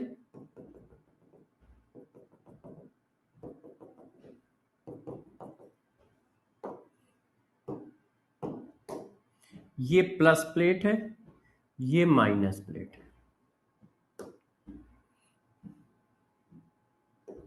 अब देखो मैंने क्या किया, मैंने कई सेल सीरीज में लगा दिए। ये देखिए कैसे, गौर से देखो, ये माइनस है ये प्लस है, इनको वायर से जोड़ दिया। ये माइनस है ये प्लस है, इनको वायर से जोड़ दिया। अब ये हमारा प्लस है,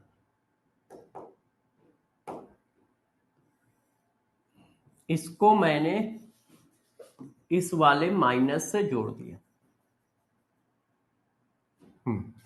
अब ये 3 सेल किस में लगे हैं? सीरीज में लगे हैं कि पैरेलल लगे हैं? बताओ। सपोज करो इसमें भरा है कॉपर सल्फेट, इसमें भरा है सिल्वर नाइट्रेट, और इसमें भरा है HCl। ये सीरीज में लगे हैं कि पैरेलल लगे हैं? सीरीज में लगे हैं, सीरीज में। इसका मतलब इन सब में 4 सेम जाएगा। यस। अच्छा 4 सेम जाएगा तो नंबर ऑफ ग्राम इक्विवेलेंट भी सेम डिपॉजिट होंगे। क्यों? देखो आपने फार्मूला क्या लिखा है, मैं यहां लिख देता हूं। आपने फार्मूला क्या पढ़ाया है? देखो, number of gram equivalent deposit Q upon 1 Faraday. अब ये तो कांस्टेंट है, अब यदि सबका ये सेम होगा तो फिर ये भी सेम होगा। अब सीरीज में क्या हो रहा है? सेम चार्ज सप्लाई हो रहा है, क्योंकि सीरीज में लगे, और सीरीज में लगे तो सब में सेम चार्ज आएगा। तो जब सेम चार्ज आएगा तो सेम ग्राम इक्विवेलेंट डिपॉजिट होगा, सेम ग्राम इक्विवेलेंट डिपॉजिट होगा। मोल सेम नहीं है, मास सेम नहीं है, सेम ग्राम इक्विवेलेंट डिपॉजिट होगा, ये बोला जा रहा है। फिर से समझो, मोल सेम नहीं है, हाँ अरे भाई क्यू सेम है तो करंट तो सेम ही है। टाइम थोड़ी 2 सेल का अलग अलग होता है। अब 2 सेल यदि आपने सीरीज में लगा रखे तो ऐसा थोड़ी होगा कि एक सेल चलेगा 3 मिनट, दूसरा चलेगा 5 मिनट, दोनों सेम ही टाइम चल रहे होंगे। तो यदि क्यू सेम है इसका मतलब करंट सेम है ना, करंट सेम है। तो जरा समझो, इसका मतलब जितने ग्राम इक्विवेलेंट कॉपर डिपॉजिट होगा उतने ही ग्राम इक्विवेलेंट सिल्वर डिपॉजिट होगा, उतने ही ग्राम इक्विवेलेंट हाइड्रोजन गैस निकलेगी। क्यों? क्योंकि सब में चार्ज सेम चल रहा है।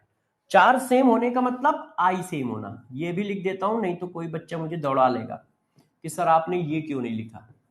एक्चुअल में मैं आई क्यों नहीं लिख रहा हूं? क्योंकि आई का अपने पास काम नहीं है, अपने पास चार्ज का काम है। अब जैसे फिजिक्स में आई का काम है, अपने पास चार्ज का काम है। तो अब इससे क्या निकल के आया? सेकंड लॉ ये बताता है कि देखो, number of gram equivalent of copper deposit बराबर होगा number of gram equivalent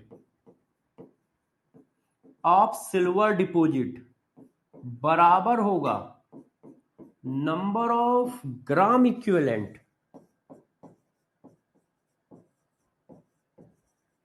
of hydrogen gas release, ये आपस में बराबर होंगे। ये सेकंड लॉ का स्टेटमेंट है। क्यों बराबर होंगे? क्योंकि सब में सेम चार्ज जा रहा है। यदि कहीं पे सेम चार्ज जा रहा है तो हमेशा ध्यान रखो कि उनके ग्राम इक्विवेलेंट आपस में बराबर डिपॉजिट होंगे। यदि सेम चार्ज आ रहा है तो उनके ग्राम इक्विवेलेंट आपस में बराबर डिपॉजिट होंगे। अच्छा ये बताओ, जितने ग्राम इक्विवेलेंट एनोड पे जा रहे होंगे, जितना चार्ज एनोड पे जा रहा होगा, क्या उतना ही चार्ज कैथोड पे जा रहा होगा? जितना चार्ज एनोड पे जा रहा होगा, क्या उतना ही चार्ज कैथोड पे जा रहा होगा? बिल्कुल सही बात है, अलग अलग थोड़ी जाएगा। इसका मतलब इसी लॉ के हिसाब से आप ये भी बात लिख सकते हो, क्या? Number of gram equivalent of cathode equal to number of gram equivalent of anode. जितने ग्राम इक्विवेलेंट कैथोड में डिपॉजिट हो रहे होंगे, उतने ही ग्राम इक्विवेलेंट एनोड में डिपॉजिट हो रहे होंगे। क्यों? क्योंकि चार्ज सेम है। जहां जहां चार्ज सेम होगा वहां वहां पर सेम ग्राम इक्विवेलेंट डिपॉजिट होंगे। ध्यान रखिए, जहां जहां पर सेम ग्राम इक्विवेलेंट डिपॉजिट होंगे, जहां जहां पर सेम चार्ज जाएगा वहां वहां पे सेम ग्राम इक्विवेलेंट डिपॉजिट होंगे। अब मैं सीएचडी में सेकंड लॉ लिख देता हूं। तो सेकंड लॉ क्या है फैराडे का? देखो, same number of gram equivalent, अच्छे से देखिएगा, same number of gram equivalent deposit same number of gram equivalent deposit if number of cell arrange in series, same number of gram equivalent deposit in cathode or anode, in cathode or anode in all cell which is arranged in series,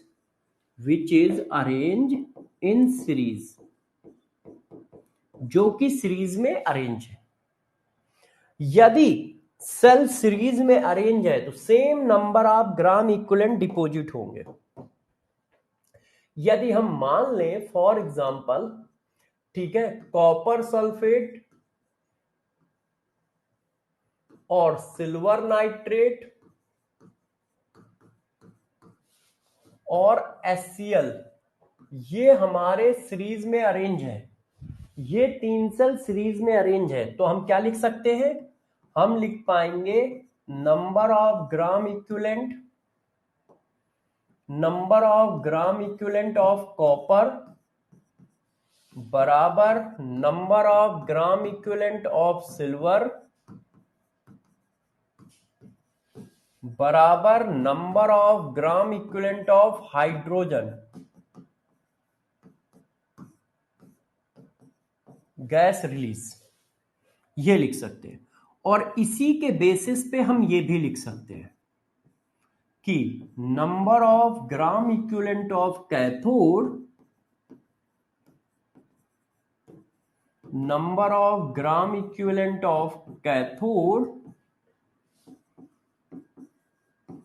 बराबर होगा number of gram equivalent of anode के। क्या ये बात सबको समझ में आ रही है?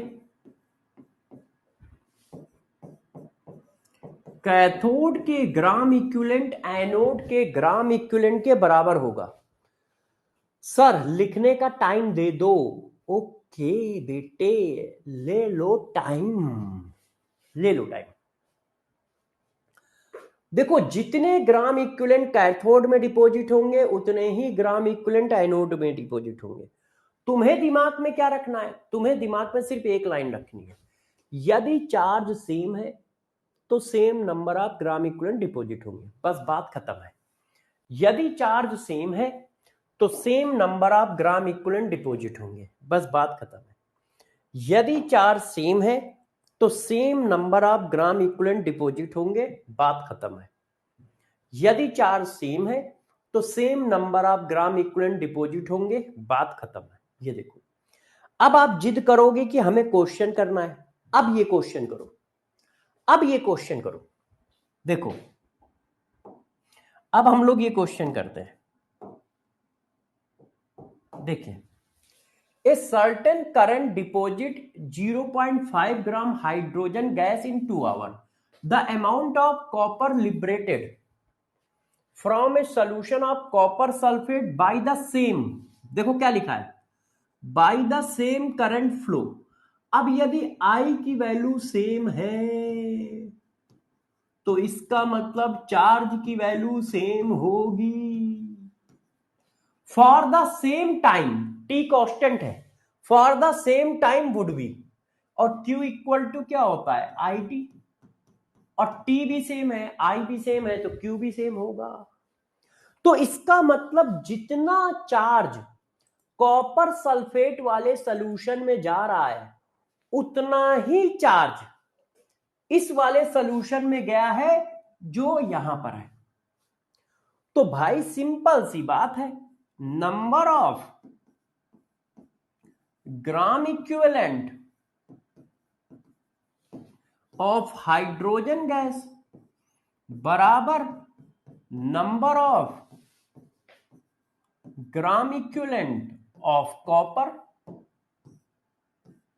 ऐसा हम क्यों लिख पा रहे हैं, ऐसा हम क्यों लिख पा रहे हैं, क्या हुआ, इतना इग्नोर तो कभी स्ट्रेंजर भी नहीं करते। ऋतु बेटा बताओ क्या दिक्कत आ रही है, एक्चुअल में पढ़ाने में भी व्यस्त होना पड़ता है ना, नहीं तो फिर टाइम निकल जाता है सारा। ऋतु बताओ बेटा, कोई डाउट है तो बताओ बताओ, अब हम में से कोई तुम्हें इग्नोर नहीं करेगा, बताओ बताओ बताओ बताओ भाई, कोई बच्चा ऋतु को इग्नोर मत करो, पूछो पूछो, सब लोग डाउट पूछो, पूछो ऋतु बेटा पूछो।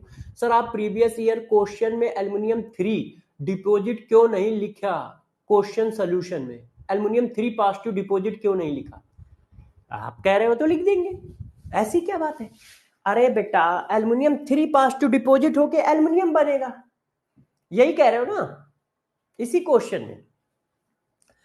तो भाई एल्युमिनियम 3 पॉजिटिव जब डिपॉजिट होगा तो एल्युमिनियम बनाएगा। तो हम क्या करते हैं, N factor into mole Q upon 5, aluminium 3 positive का एन फैक्टर 3, कितने मोल एल्युमिनियम डिपॉजिट होके बनेगा, डिपॉजिट होके कितना एल्युमिनियम बनेगा, 1 मोल, बस लिख दिया।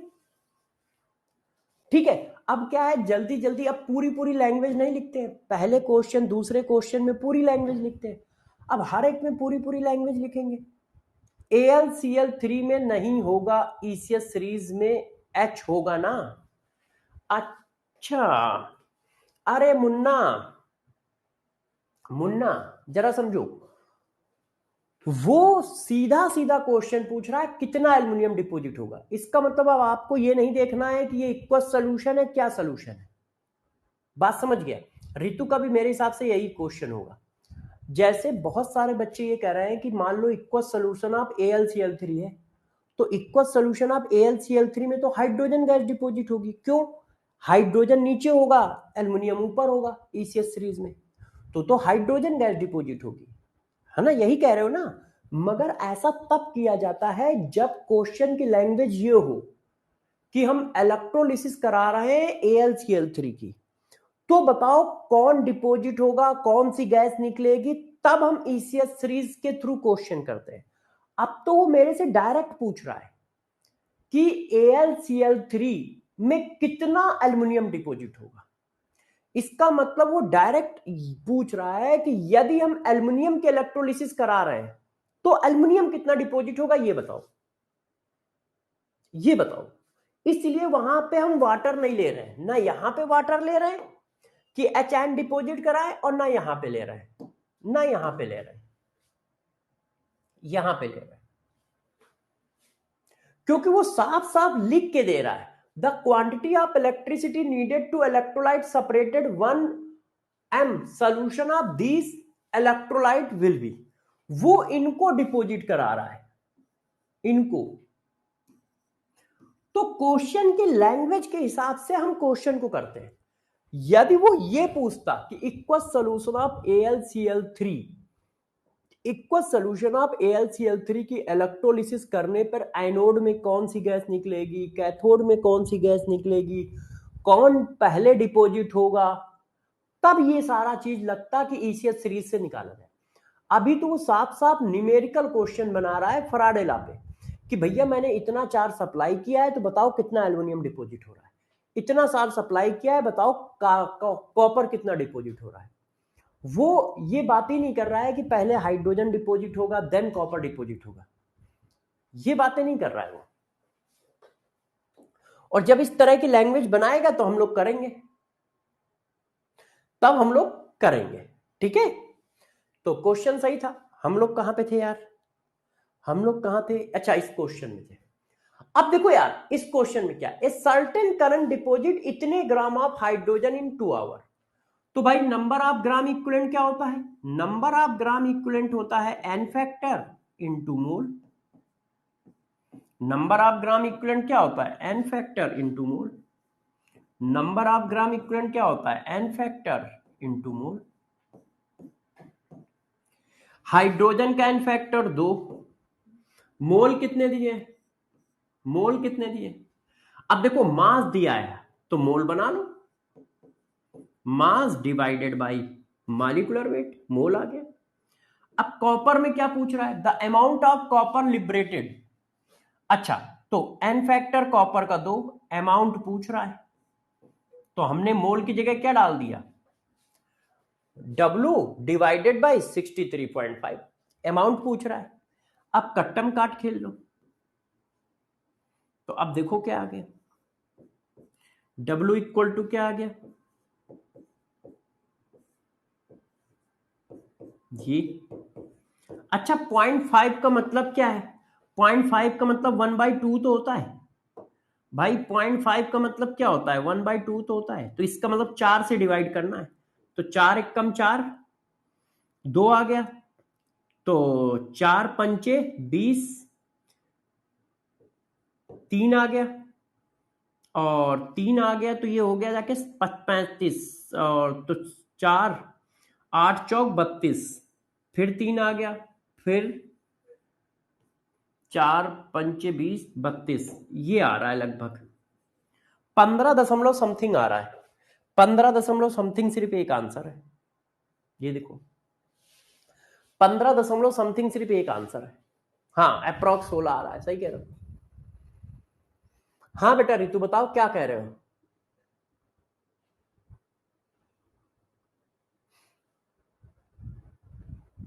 अर्जुन, अर्जुन बेटा तुम क्यों पीए बन रहे हो रितु के, अर्जुन तुम क्यों पीए बन रहे हो, तुम पढ़ाई पे ध्यान दो। हाँ लास्ट CSD दिखा दीजिए, दिखा देंगे बिल्कुल। हाँ अच्छा बच्चे कह रहे हैं नहीं सर, बच्चे कह रहे हैं नहीं सर ऐसा नहीं होता है। आप क्वेश्चन दे रहे हो तो एक क्वेश्चन IIT का दो, एक क्वेश्चन और दो, मैंने कर लो यार, दिखावे पे मत जाओ कि वो IIT का है कहाँ का है। जो मैं क्वेश्चन करा रहा हूं इसका मतलब वो आपके पेपर में भी पूछा जा सकता है, पढ़ो। 108 gram of silver, molecular mass 108 gram is deposit at cathode from AgNO3 equal solution bye a certain quantity of electricity, ठीक है। The volume of oxygen gas produced at 273 Kelvin 1 atmospheric pressure from water by the same quantity of electricity। बताओ कैसे करोगे, बताओ कैसे करोगे इस question को। ये सब्जेक्टिव क्वेश्चन है, ऑप्शन मैं बना देता हूं, ऑप्शन मैं बना देता हूं, ऑप्शन मैं बना देता हूं। A 22.4 litre, B 11.2 litre, C 5.6 litre, D none of this. मैंने इसको ऑप्शन वाले क्वेश्चन में कन्वर्ट कर दिया, ऑप्शन वाले क्वेश्चन में कन्वर्ट कर दिया। क्या सेम चार्ज जा रहा है? देखो 108 ग्राम सिल्वर जिसमें डिपॉजिट हुआ है, उसमें जितनी इलेक्ट्रिसिटी सप्लाई की गई है उतनी ही इलेक्ट्रिसिटी वाटर में सप्लाई की गई है। तो जब चार्ज सेम है तो नंबर ऑफ ग्राम इक्विवेलेंट बराबर होंगे, नंबर ऑफ ग्राम इक्विवेलेंट बराबर होंगे। तो भाई number of gram equivalent of silver बराबर होंगे number of gram equivalent of oxygen. अब नंबर ऑफ ग्राम इक्विवेलेंट कैसे निकलेंगे? एन फैक्टर, सिल्वर का N factor into mole mass upon molecular mass, N factor into mole निकाल लेते हैं, कट्टम काट खेल लो। तो क्या आ गया? Mole of oxygen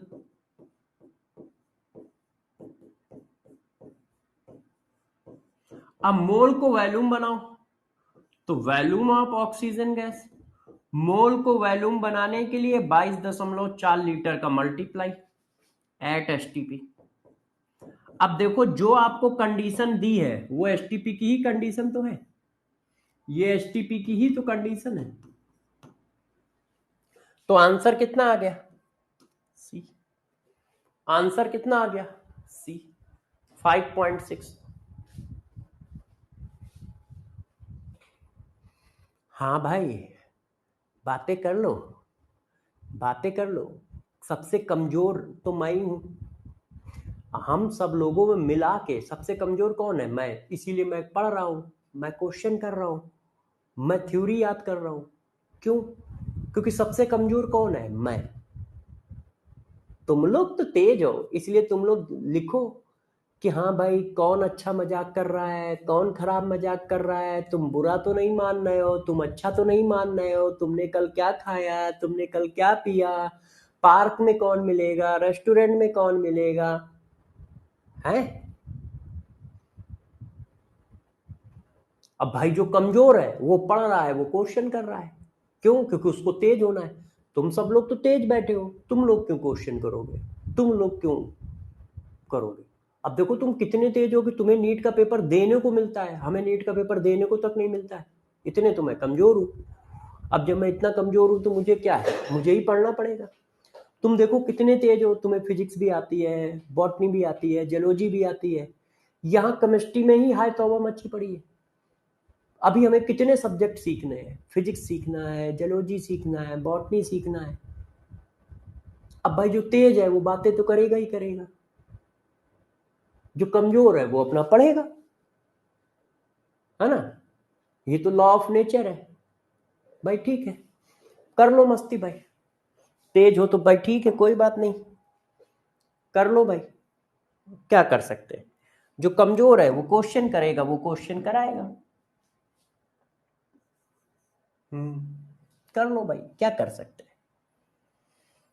hmm hmm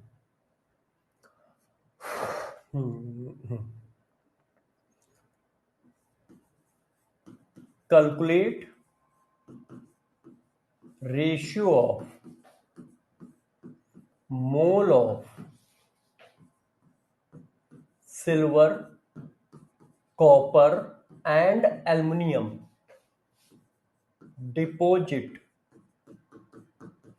in aqueous solution of AgNO3,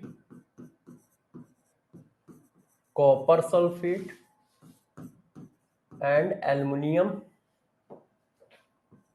sulfate electrolyte solution, electrolytic cell arrange in series.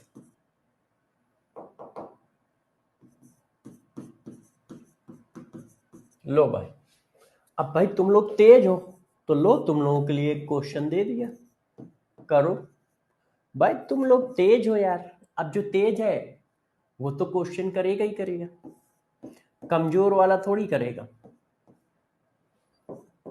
जो तेज होगा वही क्वेश्चन करेगा, वही आंसर बताएगा। भाई बताओ आंसर, बताओ।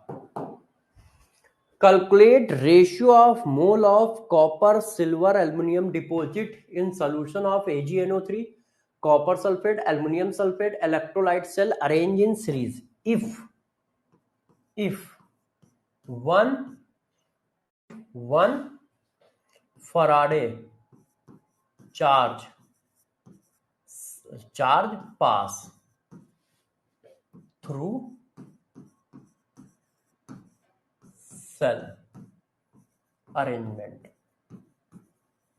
सेल अरेंजमेंट में कितना चार्ज पास किया जा रहा है? 1 फराडे चार्ज पास किया जा रहा है। बताओ कैसे करोगे, कैसे करोगे भाई? कमजोर आदमी को बताना तो पड़ेगा ही। देखो इसमें कोई मेरी गलती नहीं है, यदि मैं कमजोर हूं तो मैं किससे पूछूंगा? मैं उन्हीं से पूछूंगा जो तेज है।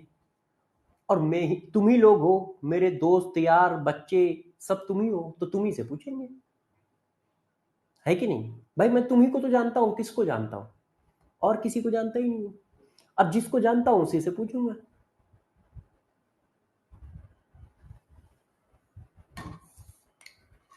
हाँ